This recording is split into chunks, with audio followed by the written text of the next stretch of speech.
o puede afectar todo el colon, ¿sí? Según su fisiopatología,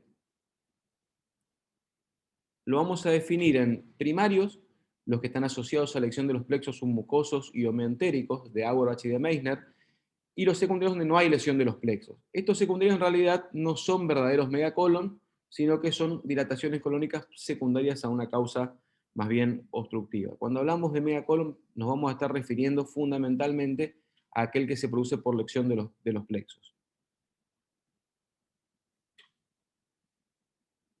La etiología van a variar según sean primarios, que van a ser lo de la enfermedad de Hirschsprung, la vitaminosis B1, la hipoxia y la enfermedad de Chagas. Quizás van a ser estas últimas tres las que nos van a interesar a nosotros porque son las que producen la enfermedad en el adulto. En realidad no se ha podido demostrar claramente que la vitaminosis B1 y que la hipoxia sean realmente responsables de la lesión de los plexos que producen después del megacolon.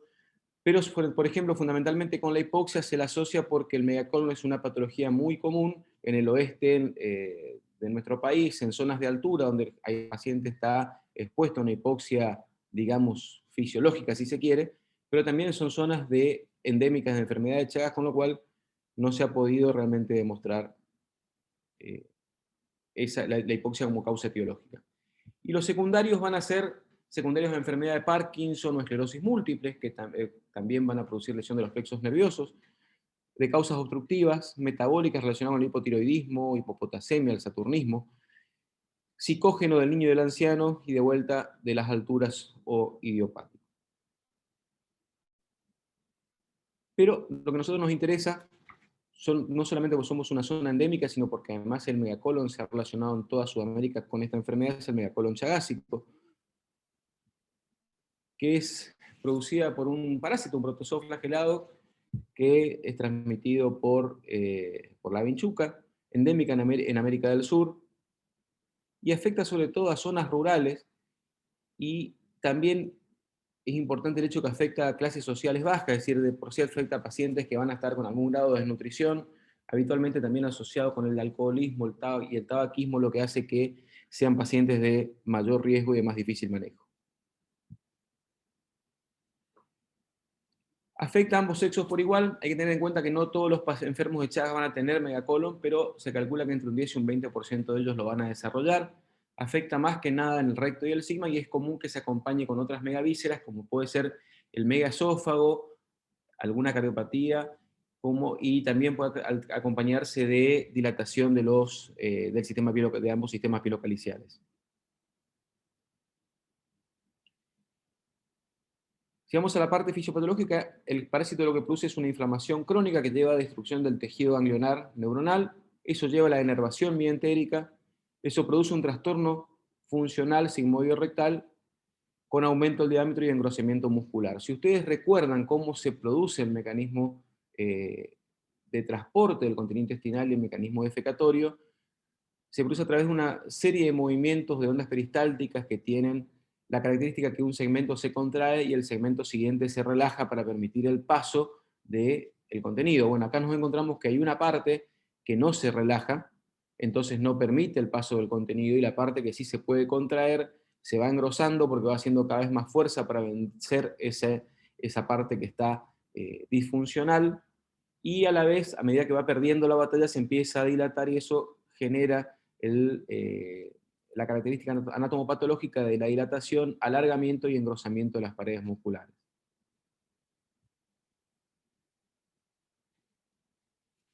Tenemos que entender que es una afección crónica, evolutiva y progresiva, es decir, la enfermedad se va a ir agravando con el paso del tiempo, porque el intestino va a ir perdiendo cada vez más su función.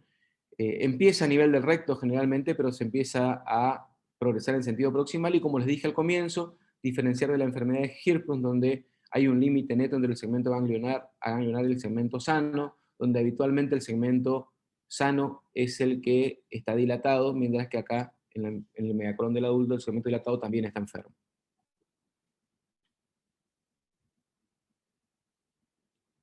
La clínica. Vamos a tener que entender que esta es una enfermedad que va a pasar por etapas, ¿sí? Se describen clásicamente 4 etapas. La primera etapa, donde el paciente empieza a manifestar la constipación. Sin embargo, su tejido neuronal o sus plexos todavía pueden responder al reflejo defecatorio y hay una capacidad todavía de relajación, con lo cual son pacientes que con algún tratamiento en base a mejorar la cantidad de ingesta de fibras, de líquidos, van a recuperar un hábito catártico relativamente normal, pero esto va a ir progresando con un mayor deterioro del tejido nervioso y va a llevar a una constipación que ya va a ser manifiesta, empieza a producirse la dilatación del asa sigmoidea, hay mayor lesión neuronal, mayor constipación donde ya es irreductible, donde el paciente necesita enemas para ir de cuerpo, hay un deterioro marcado del estado general porque el paciente empieza a alimentarse mal y si recordamos que son pacientes de zonas rurales y como dijimos hoy con algún grado de desnutrición, esto se hace mucho más manifiesto. Y llegamos finalmente a la etapa 4, las complicaciones, donde el colon ya está en asistolia, donde no hay casi capacidad de contracción y donde aparecen un sinnúmero de complicaciones, no un sinnúmero, tiene dos complicaciones clásicas que van a ser el vólvulo y el fecaloma, pero el fecaloma fundamentalmente empieza a ser una cuestión permanente en estos enfermos. También podríamos reducir estas 4 etapas a 2 etapas y decir que tiene 2 etapas, una etapa compensada, que es aquella en la que el paciente puede manejarse con cambios en su hábito higiénico dietético y con algún laxante suave, y una etapa descompensada donde ya necesita enemas, donde el cuadro se hace de muy difícil manejo y donde seguramente la cirugía ya va a ser indiscutida como tratamiento. Entonces, el primer síntoma que va a caracterizar va a ser el estreñimiento progresivo, la constipación pertinaz crónica. Hay distintas formas, quizás los criterios de Roma es lo que más aceptamos para definir la constipación. Ustedes habrán escuchado un montón de definiciones, de que la normalidad, hay una definición clásica que dice que el hábito catártico normal es si uno va hasta 3 veces en un día o una vez cada 3 días. Sin embargo, hay muchos pacientes que van a estar dentro de ese rango supuesto normalidad y van a ser pacientes constipados. Yo creo que básicamente uno puede definir un hábito catártico normal cuando aquel paciente no presenta pujo, es decir, tiene deseo evacuatorio, va, evacúa sin mayor problema y la sensación de tenesmo no existe, si el paciente siente que evacuó completamente. Ese es un paciente que así vaya una vez por semana, evacúa una vez cada 7 días, no se lo puede considerar constipado. Sin embargo, si el paciente tiene pujos en forma frecuente, la evacuación es dura, con dificultad, donde hay sensación de evacuación incompleta en forma relativamente frecuente, ese paciente, por más que evacúe 3 veces en el día, lo vamos a considerar constipado igual. Al estreñimiento progresivo va a acompañarse el meteorismo, la distensión abdominal, porque finalmente esa materia, lo que sucede es que la materia fecal se va acumulando en el recto y empieza el paciente al comienzo evacúa porque lo que permite es pasaje de materia fecal líquida y algo de gases por el costado, esa masa de materia fecal que se va formando en el recto abdominal, hasta que finalmente hay una obstrucción cada vez más completa, entonces ya no progresa nada y el paciente empieza a tener distensión, dificultad incluso para eliminar los gases. Empieza a comer menos porque relaciona muchos de sus síntomas con la ingesta y la incapacidad para evacuar, con lo cual empiezan a pasar pacientes adelgazados con pérdida de peso importante. La halitosis es un síntoma también común, pero generalmente es un síntoma común en las etapas avanzadas, y el regular a mal estado general que se va haciendo de manifiesto a medida que la enfermedad progresa. Si ustedes pueden ver en algunas de las fotos que fuimos viendo durante la charla, la dilatación importante que tiene el colon, fíjese, esta es una cirugía en la que ese colon sigmoide parecía la rueda de un auto pequeño, digamos, realmente la dilatación es muy importante.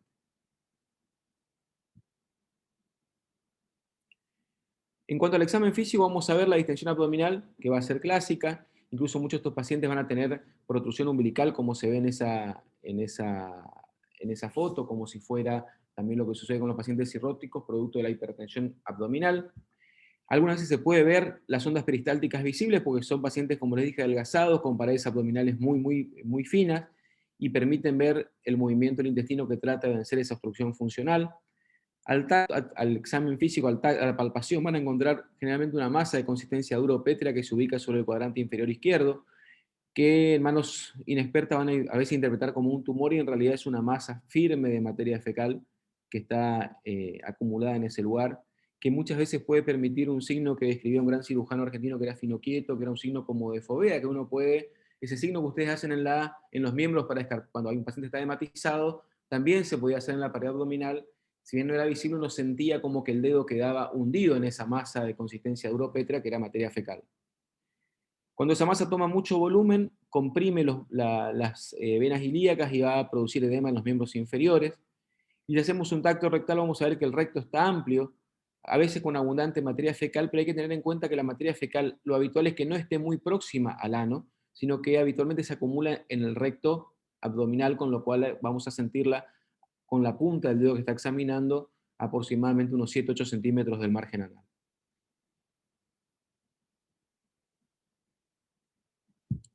El diagnóstico se va a basar en la clínica y algunas imágenes. Ustedes ven ahí una imagen de una tomografía, un corte sagital.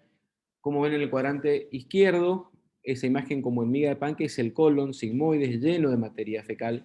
Incluso también se ve hacia el lado derecho, por debajo del hígado, el colon derecho también con algo de materia fecal. Pero bueno, vamos a basarlo en la clínica, la constipación, la distensión abdominal, como decíamos antes, el mal estado nutricional de estos pacientes. El laboratorio vamos a usar fundamentalmente para confirmar el Chagas y descartar otras causas de constipación como pueden ser el hipotiroidismo, la diabetes o algunas endocrinopatías. La radiología que nos va a mostrar, ya con la sola radiografía simple de abdomen, intestinos dilatados, con la imagen típica que se ve ahí en el fondo de la pelvis como en miga de pan, que es la abundante materia fecal. Vamos a hacer un estudio contrastado que a veces es difícil de realizar porque la preparación intestinal, la limpieza intestinal que necesitamos para este tipo de estudios es engorrosa, es difícil dejar limpio realmente el intestino de estos enfermos, pero es categórica en cuanto al diagnóstico porque muestra un colon que está claramente elongado, que está dilatado. Y los estudios endoscópicos, como sea la rectosigmoidoscopía o la videocolonoscopía, si bien no van a aportar muchos datos al diagnóstico de megacolon, al menos van a permitir descartar patologías concomitantes o causas obstructivas como causa de este megacolon, como puede ser algún tipo de tumor. Con lo cual es importante hacer estudios endoscópicos para descartar otro tipo de lesiones.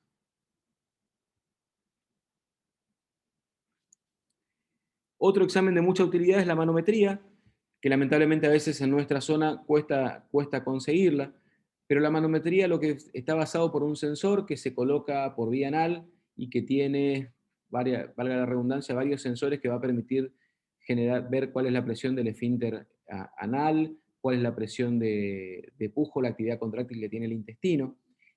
Y en un paciente normal, cuando nosotros le pedimos que haga fuerza para evacuar, lo que se va a acompañar es de una inhibición o una disminución de la presión del esfínter, porque nosotros para evacuar necesitamos que cuando autorizamos, digamos, conscientemente que se produzca la evacuación, el esfínter se relaja para permitir la progresión de la materia fecal. En estos pacientes no existe ese reflejo recto anal inhibitorio, si uno le pide al paciente que puje, pero el esfínter no solo que no se relaja, sino incluso en algunas veces aumenta aún más su presión, y esto de alguna manera ayuda a confirmar el diagnóstico de una causa disfuncional como causa del megacolon, ¿sí?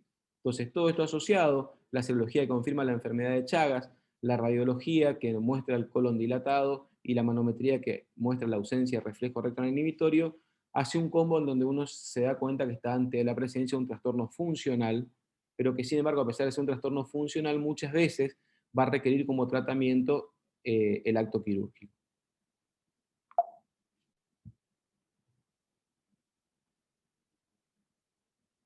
Bueno, el tratamiento. Si bien yo le doy el tratamiento en forma progresiva, es decir, vamos a tratar de interpretarlo como en etapas, donde al comienzo va a ser tratamiento médico y finalmente tratamiento quirúrgico, hay muchos autores que sostienen, y creo yo con bastante coherencia, que el tratamiento quirúrgico debería ser parte del arsenal ya del inicio de la enfermedad, porque sabemos que estos pacientes van a ir progresando en su enfermedad, con lo cual sabemos que lo estamos condenando a una calidad de vida deficiente por varios años hasta que decidamos la opción quirúrgica. Y cuando decidamos la opción quirúrgica, vamos a tener pacientes que seguramente van a estar en un peor estado nutricional, en un peor estado general, con lo cual el tratamiento quirúrgico, si contamos con un equipo que esté entrenado y que sea capaz de hacer este tipo de cirugías, debería estar dentro de las primeras decisiones, digamos. Pero bueno, si vamos a lo clásico, vamos a decir que inicialmente el tratamiento va a estar dado por medidas higiénico-dietéticas, tratando de que el paciente mejore la ingesta en cantidad de fibras, que mejore la ingesta de cantidad de líquidos y que trate de tomar un hábito catártico que le resulte cómodo, ¿sí? La catarsis tiene también una cierta una cierta acción psicológica o nerviosa, si ustedes quieren, donde uno se puede entrenar para que evacuemos a una determinada hora del día, porque el paciente constipado, por ejemplo, que justo tiene ganas de evacuar cuando está en el trabajo, cuando está en la facultad y no lo puede hacer en ese momento, seguramente el inhibir el deseo defecatorio en ese momento va a implicar que por varios días no vuelva a haber deseo defecatorio.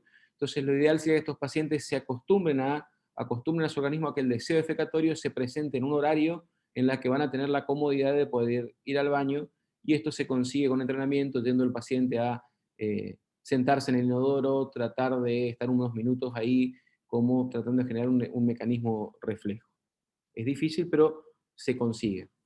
En cuanto a la dieta, saber que tiene que aportar no menos de 2 litros de agua todos los días, que lo importante es que el agua no sea tomada, es decir, no es que no tomé agua durante todo el día y de golpe tomo los 2 litros a la noche, no, tiene que ser en forma progresiva durante todo el día.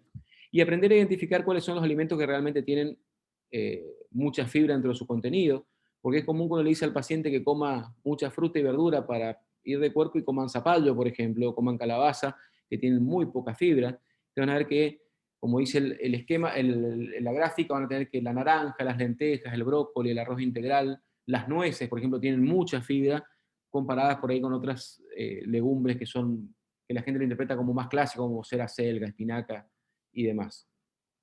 Entonces, que el paciente aprenda a alimentarse, también aprenda que no tiene que ingerir porciones muy copiosas, porque esa distensión también de alguna manera va a inhibir el reflejo defecatorio normal. La actividad física es muy importante también dentro de sus medidas higiénico-dietéticas, que tengan una actividad física de tipo aeróbico, como ya no sea caminar todos los días o trotar. Tiene varias funciones, digamos, de alguna manera está demostrado que la actividad física estimula el normal funcionamiento intestinal, y además una buena prensa abdominal va a ayudar a estos pacientes en el acto defecatorio, con lo cual es importante que tengan que no pierdan la actividad física. A medida que ya la dieta deje de funcionar, vamos a tener que pasar a los laxantes. De preferencia vamos a usar aquellos que tienen fibra soluble, porque son los que no tienen un mecanismo irritativo a nivel del colon, pero eso tampoco en algún momento va a ser suficiente. Vamos a tener que pasar a laxantes osmóticos y finalmente a los laxantes estimuladores, que sin embargo son los que la gente con los que más se automedica, pero que son los menos indicados porque producen la catarsis a través de un efecto irritativo del intestino, lo cual hace que uno tenga necesidad de dosis cada vez más altas y que tampoco finalmente dejen de servir o de funcionar adecuadamente.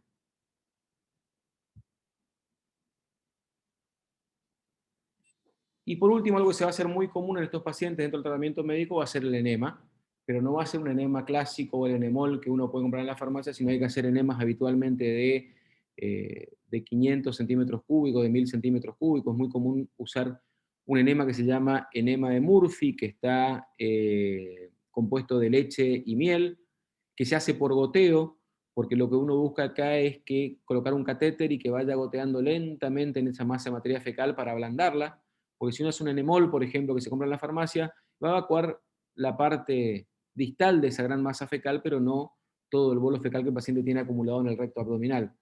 Con lo cual, también esto hay que tener en cuenta que afecta la calidad de vida del enfermo. A nadie le gusta hacerse un enema, y menos estar con el enema colocado durante 1 o 2 horas para que tenga realmente efecto. Y así es que finalmente llegamos a la indicación quirúrgica. Y cuando la indicación quirúrgica no tiene ninguna duda, cuando la constipación se ha vuelto muy grave, sintomática, que afecta claramente la calidad de vida del enfermo, donde los fecalomas son tan recurrentes que el paciente necesita frecuentemente la realización de este tipo de enemas. Cuando hablamos de constipación grave, son pacientes que no evacúan por 3, 4 semanas, y cuando uno los ve tienen, como dije, realmente piedras de materia fecal que no van a poder evacuar solos de ninguna manera. O cuando aparece otra complicación, que es el vólvulo, de la cual vamos a hablar ahora en un ratito más, que tiene la particularidad que compromete la vida del enfermo, con lo cual cuando aparece el vólvulo es el momento de decidir que ya la cirugía no tiene más postergación. Pero recuerden lo que les dije al comienzo: si uno puede indicar la cirugía tempranamente, seguramente vamos a hacer mucho por mejorar la calidad de vida de estos pacientes. ¿Cuáles van a ser los objetivos de la cirugía? Bueno, resecar el segmento enfermo, ¿sí? Preservar la función esfinteriana, que el paciente tenga la capacidad de restablecer su defecación espontánea, manteniendo la continencia y evitando alteraciones de la esfera sexual, porque vamos a trabajar sobre el fondo de la pelvis, donde están muchos nerviosos que intervienen en la función sexual, en la función también vesical, con lo cual es común que con este tipo de cirugías, o en realidad no es común, pero hay un riesgo con este tipo de cirugías, que el paciente pueda tener disfunción sexual o disfunción urinaria después de cirugía donde uno trabaja en el fondo de la pelvis. Las posibilidades quirúrgicas son varias. La más simple quizás es la sigmoidectomía con anastomosis primaria o sin ella, o también se puede dejar una colostomía. Pero en realidad cuando uno saca solamente el sigmoides y deja el recto, donde seguramente hay enfermedad en el 99% de los casos, va a ser un paciente que va a mejorar durante un tiempo, pero va a tener una recaída de la enfermedad relativamente al poco tiempo, quizás al 1 o 2 años, quizás antes, lo cual es una cirugía que si bien es técnicamente mucho más sencilla, si bien tiene muy pocas complicaciones desde el punto de vista de alteración en la disfunción sexual o disfunción urinaria, también tiene un porcentaje de recidiva muy alto que va a estar por encima del 60%. La cirugía de elección para estos pacientes es la cirugía que está mostrando en el siguiente gráfico, que es la de Dudamel, o con su variante de Dudamel-Adat, ahora lo vamos a ir viendo, que como ustedes ven en ese gráfico, la flecha está indicando que el intestino viene y se anastomosa o se une al recto por debajo, casi en el fondo de la pelvis, por encima inmediatamente el músculo elevador del ano, y si bien no sacamos todo el recto, que se saca una porción importante de recto, fíjense que el recto está seccionado a la altura de lo que sería el cuello uterino, al hecho de que la anastomosis se haga baja, hace que la materia fecal se descargue en una zona del recto perineal, prácticamente, donde habitualmente la función ahí está conservada y eso hace que el paciente tenga un buen acto defecatorio, con lo cual conseguimos cumplir todos estos objetivos que hablábamos hoy, de resecar el segmento enfermo, de permitir que el paciente recupere su defecación espontánea, y esta vez a la vez es una cirugía que como no diseca las caras laterales del recto, sino hace solamente una disección por la cara posterior, también la posibilidad de lesionar la parte nerviosa, los plexos pudendos, también la posibilidad de llevar una disfunción sexual o urinaria son bajas, con lo cual es quizás la cirugía, la técnica quirúrgica de elección para el tratamiento de estos pacientes. Entonces, volviendo atrás, la sigmoidectomía es la resección del colon sigmoides y finalmente la anastomosis entre el recto y el colon izquierdo. Y la operación de Dudamel, que como le dije, puede hacer la de Dudamel simple o la de Dudamel-Adat. La Dudamel-Adat es una cirugía que se hacía hace un tiempo, hoy ya, gracias a Dios, no la usamos a partir de tener acceso fácilmente a las suturas mecánicas o grapadoras que usamos para hacer las anastomosis.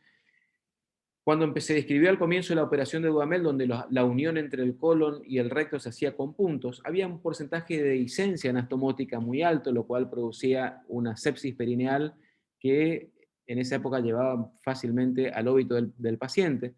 Entonces a un cirujano, Haddad, de origen árabe, como verán por su nombre, se le ocurrió no anastomosar el colon, sino exteriorizarlo a través del ano. Entonces el paciente quedaba con el colon ahí afuera, exteriorizado, hasta que ese colon se necrosaba, se podría literalmente, el paciente tenía un olor a putrefacción durante una serie entre 10 y 14 días, y cuando esto estaba necrosado, el cirujano volvía a entrar al quirófano, cortaba y se había producido entonces una unión espontánea entre el colon y el agujero por donde había entrado en el recto antes de salir por el ano. Si bien el porcentaje de dehiscencia era casi inexistente, casi nulo, la verdad que tener 14 días un pedazo de intestino pudriéndose en la anatomía del paciente no era para nada agradable ni cómodo. Hoy en día, con el uso de grapadoras mecánicas, podemos hacer esta operación con mucha seguridad y a la vez nos aseguramos de que esa unión que hacemos entre el recto y el colon sea una unión amplia que permita una buena descarga de la materia fecal. Hemos ido viendo cada uno de estos gráficos de forma más cerca. Lo que hacemos una vez que se completó la disección, ustedes ven ahí que está cortado el recto, bajamos, tomamos con una pinza que atraviesa las paredes del recto del colon y lo vamos a atraer hacia nosotros, hacia el ano, digamos, hacia la región del recto anal. Y cuando está ahí vamos a hacer un disparo con una grapadora que lo que va a hacer va a ser unir al recto con el colon que está tratando de salir por su cara posterior, por la cara posterior del recto. Y esto lo podemos hacer desde el perineo, lo podemos hacer también desde el abdomen, o podemos hacerlo de los dos lados tratando de generar una mayor unión todavía entre el colon y el recto.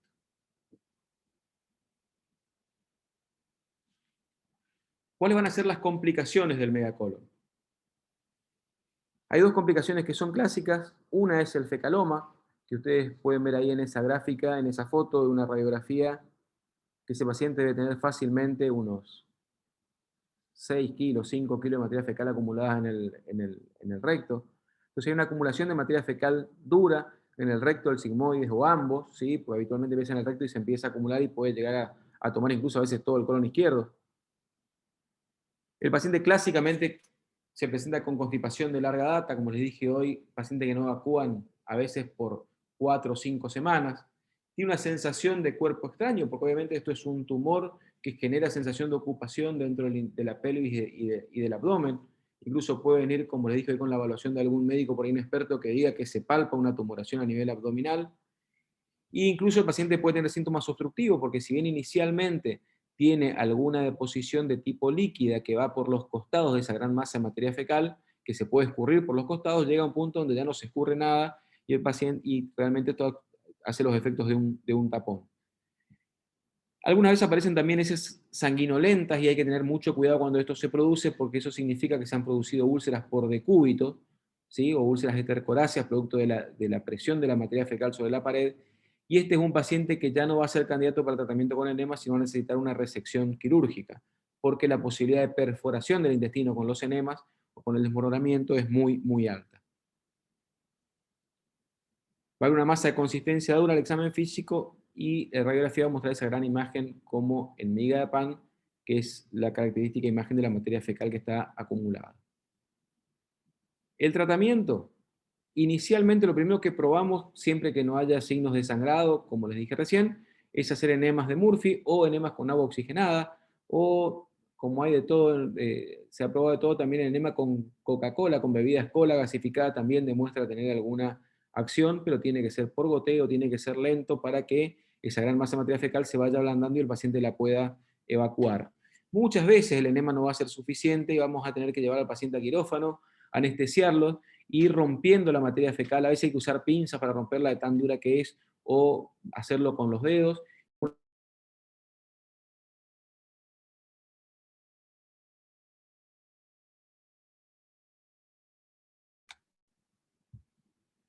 Eh, no sé si me escuchan de ahí, supongo que sí. Algunas veces hay que meter la ¿No? mano, que entra la mano. Sí, ¿Todo en orden? todo en orden. Se había cortado el audio, pero volvió, parece. Ah, bien. Cualquier cosita estoy acá. ¿Vale? A veces hace falta meter la mano para sacar la materia fecal.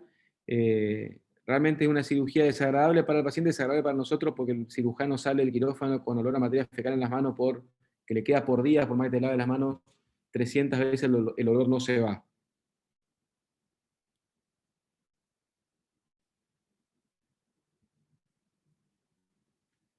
Y muchas veces, o algunas veces mejor dicho, va a hacer falta la resección quirúrgica cuando hay signos de sangrado, cuando hay signos de ulceración y el riesgo de perforación es alto, pero también hablamos de una cirugía con mucha morbilidad, mortalidad en realidad, porque vamos a estar exponiendo esa cavidad al vuelco de materia fecal, a la contaminación, con lo cual no es una decisión simple.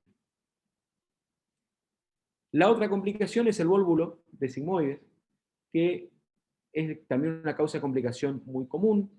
Casi un 30% de estos enfermos van a tener esta complicación, que es la torsión del colon sobre su eje mesentérico, lo cual es muy común en estos pacientes porque ustedes recuerdan que tienen un intestino muy dilatado, recuerdan que el colon sigmoides, por anatomía, es un segmento móvil porque tiene un meso con una base de implantación en principio amplia, sin embargo, producto de la mesenteritis retráctil que produce la inflamación crónica, que produce la parasitosis o la enfermedad de Chagas, hace que la base del mesosigmoide se vaya acercando, entonces los extremos se quedan muy cerquita y es muy fácil que gire en forma horaria o en sentido antihorario y a veces con varias vueltas sobre sí mismo. con lo cual es una complicación frecuente y con una alta mortalidad.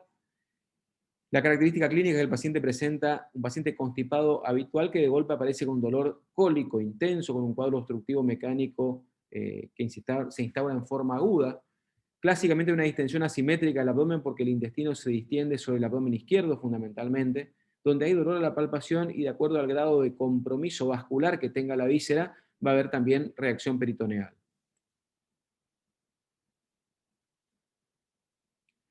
El diagnóstico clásico va a estar dado ya por esa dilatación asimétrica que cuando uno ha visto un vólvulo sabe que ese paciente que está viendo nuevamente tiene un vólvulo claramente. Pero la radiografía directa abdomen es clásica, donde se ve una forma de U invertida, con las paredes ligeramente engrosadas por el edema que están teniendo y pero una marcada dilatación del colon. Si uno intenta hacer un estudio contrastado, va a ver que se suma a esa dilatación en U invertida una imagen como el pico de ave o cabeza de ofidio, donde el contraste llega hasta un punto, se afina tratando de pasar por ese lugar que está torsionado y no puede progresar más. Entonces también da una imagen característica. El tratamiento para estos pacientes va a ser, idealmente, si uno puede hacer una descompresión endoscópica.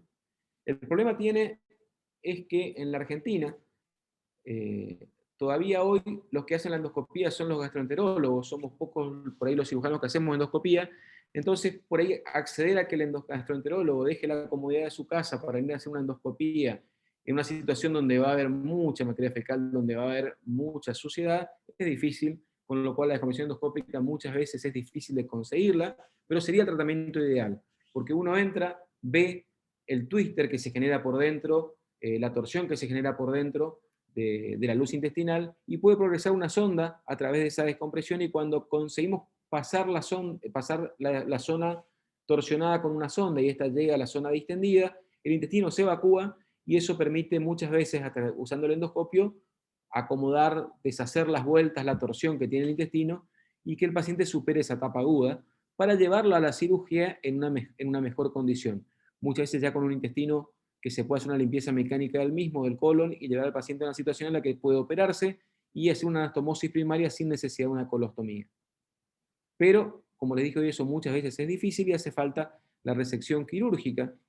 Y en la resección quirúrgica, clásicamente, uno va a interpretar que el abordaje es laparotómico, donde hay que hacer unas grandes incisiones verticales que toman toda la línea media del abdomen, van del sifoides al pubis. Sin embargo, nosotros como escuela tratamos de priorizar lo que es la cirugía laparoscópica y estos pacientes también se pueden operar por laparoscopía. Entonces, nosotros vemos que ahí estamos en un paciente, fíjense lo que es el recto, es al final colapsado, el recto está totalmente vacío, se ve ahí, y sin embargo con los sigmoides está distendido, torsionado sobre su eje. Y lo primero que vamos a hacer es hacer lo que hubiéramos hecho por endoscopía, que es la descompresión. Vamos a colocar una aguja dentro del intestino y vamos a descomprimirlo. La pregunta puede ser, ¿no tenían miedo de que se vuelque materia fecal? No, porque habitualmente este lugar está lleno de aire, como vieron en las radiografías, donde no había acúmulo de materia fecal, sino aire.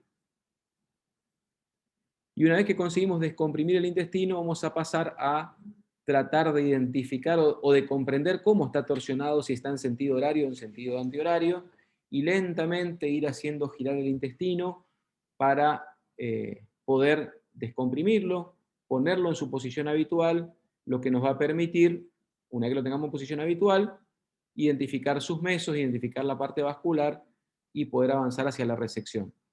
Un paciente que ha hecho un vólvulo no tiene ya ninguna discusión de que deberá ser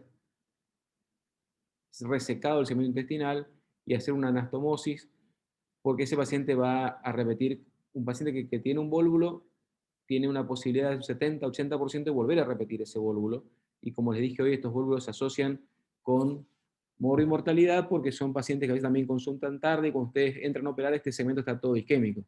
Entonces, fíjense, ahí uno descomprimió y ya el recto se llenó de contenido intestinal, digamos, porque estaba devolvulado. Y ahí empezamos a hacer un abordaje del mesocolon, del medio hacia afuera. Identificamos el uréter, que es lo que van a ver una estructura blanquecina que se mueve ahora cuando toca la pinza. Lo ven ahí que recta clásicamente.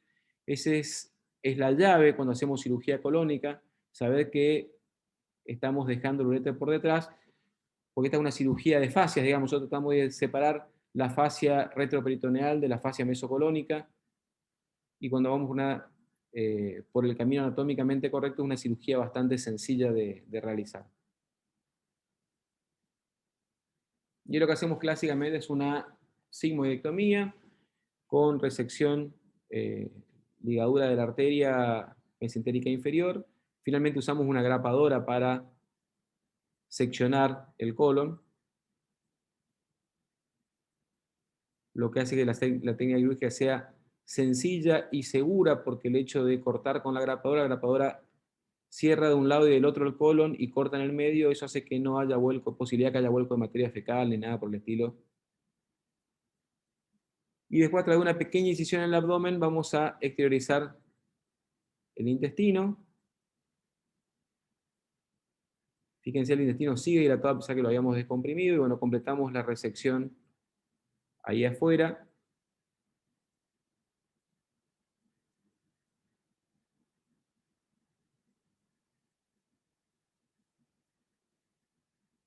Y ahí nos valemos de otra grapadora, que es la que nos va a permitir unir el colon con el recto.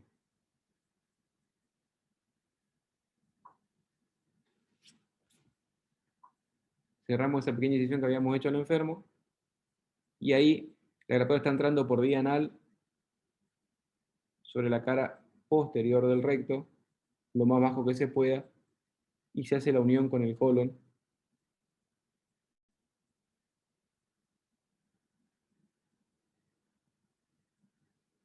Terminamos la cirugía dejando un tubito de drenaje, que no siempre es necesario, pero a veces se lo deja. Bueno, y esto sería todo en cuanto a megacolon y sus complicaciones. No sé si tienen alguna pregunta que me quieran hacer. No sé si, Diego, vos le das entrada al audio a los chicos para que, si quieren hacer preguntas, este es el momento.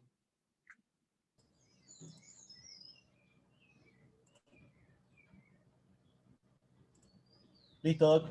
Ahí tienen el micrófono. Bárbaro. Doctor, yo soy Felipe González, buen día. Quería consultarle con respecto a la cirugía, que usted había dicho que muchas veces como que se alarga este periodo para hacer un tratamiento médico y esto es dañino para el paciente en muchos casos, digamos. ¿En qué punto usted cree que debería empezar a pensarse ya la cirugía en un megacolon, digamos? En mis pacientes, la indicación quirúrgica es de entrada, ¿sí?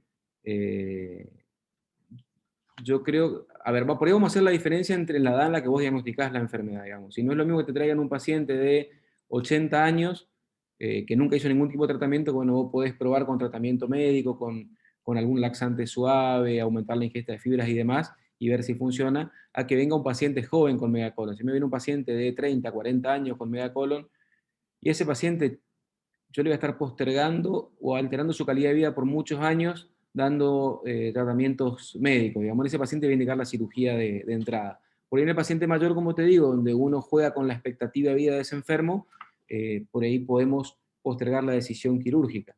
Pero si no, la indicación quirúrgica tiene que ser temprana. Perfecto, Doc, No sé muchas si... gracias. Perfecto.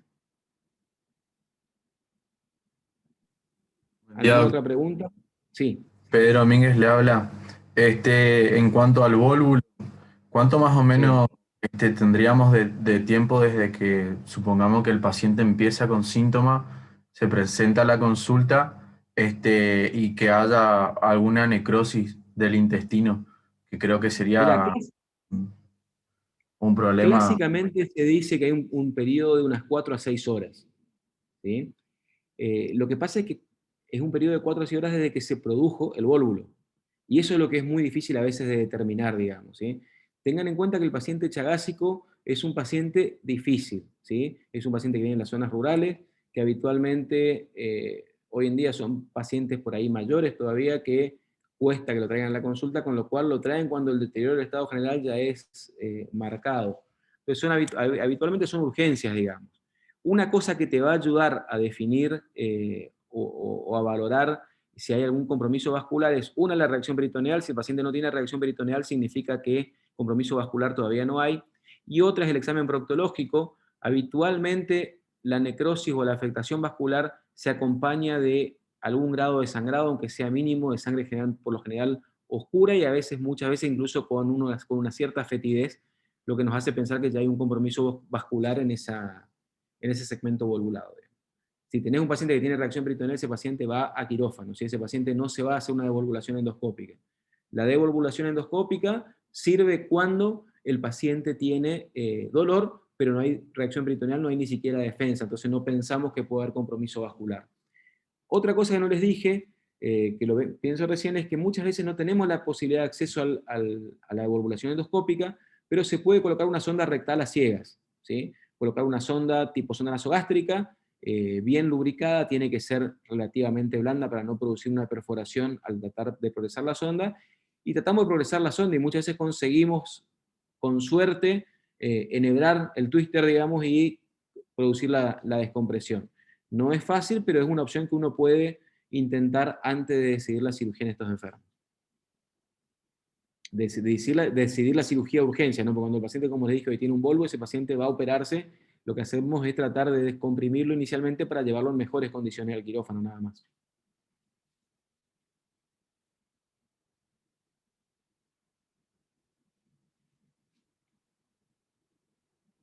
¿Alguna otra pregunta? Sí, doctor, yo tengo una pregunta. Sí. En cuanto a las evacuaciones postquirúrgicas, ¿el paciente recupera su hábito evacuatorio normal o puede ser que en algún punto cercano a la cirugía, digamos, presente diarrea por tener el colon más corto y bueno, se altere su capacidad evacuatoria en ese sentido? No, es muy difícil que tenga algún trastorno de tipo, digamos, que afecte su continencia o porque tenga mucha, como decís, deposiciones diarreicas. Porque ten en cuenta que el intestino de estos pacientes, si bien vos sacás o resecás un segmento largo, el intestino de ellos en todo, desde el ciego, se ha hecho largo porque ha venido acomodándose a su situación, digamos. Con lo cual, la capacidad de retención que tiene ese intestino es alta y lo habitual es que no tengan deposiciones diarreicas, sino tienen unas deposiciones normales bastante rápidamente. Al comienzo puede ser un poco líquida porque habitualmente si este paciente, es decir, se opera en forma programada, el intestino está limpio, tiene una limpieza mecánica previamente, con lo cual está vacío el colon al momento de la cirugía, con lo cual las primeras 2 deposiciones pueden ser líquidas, pero después las S enseguida son formes. Otro motivo por el cual uno tiene que indicar la cirugía bastante tempranamente en estos pacientes es porque también el mecanismo neurológico a nivel central se altera cuando son muchos años de constipación y por ahí son pacientes que pueden tener una cirugía excelente, con una muy buena reconstrucción y una anastomosis ultra baja, y sin embargo les cuesta recuperar el hábito catártico normal porque todavía hay una alteración a nivel de la función central, digamos. Ese es otro motivo por el cual hay que indicar la cirugía con bastante premura en estos enfermos.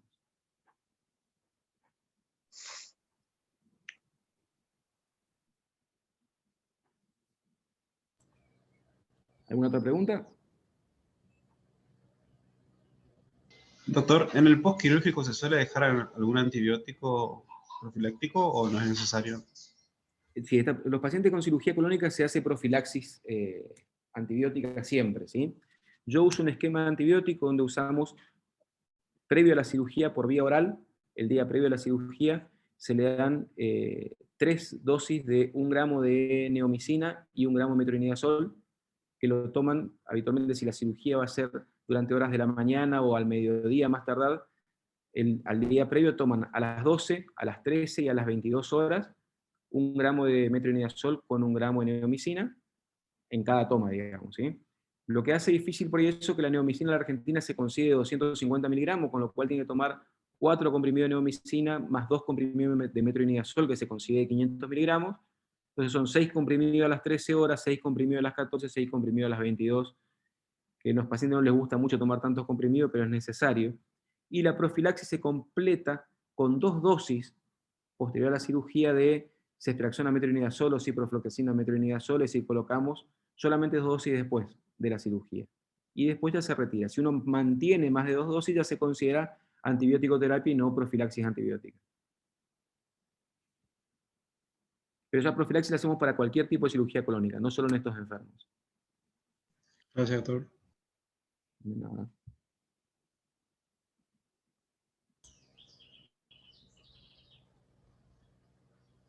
Bueno, Doc, ¿Alguno otro? ¿Sí? creo que está todo, ¿no? Aparentemente, bueno, el último mensaje que les dejo a los chicos es que hoy la actividad práctica va a estar dada, supuestamente su jefe de trabajos prácticos le habrán pasado, pero va a estar dada por una charla. Ya les voy a pasar de vuelta los datos que va a tratar de GIS gástrico a cargo del Hospital de Clínicas de Buenos Aires. La identificación de la reunión es 919 2339 6150, 919 2339 6150, y la contraseña es 260 768, 260 768. Esto a partir de las 10 va a estar disponible para ustedes. Bueno, muchas gracias por la atención, les dejo un saludo y nos vemos la próxima. Gracias, Diego. Hasta luego, Doc. Muchas gracias. No, por favor, a usted. Hasta luego.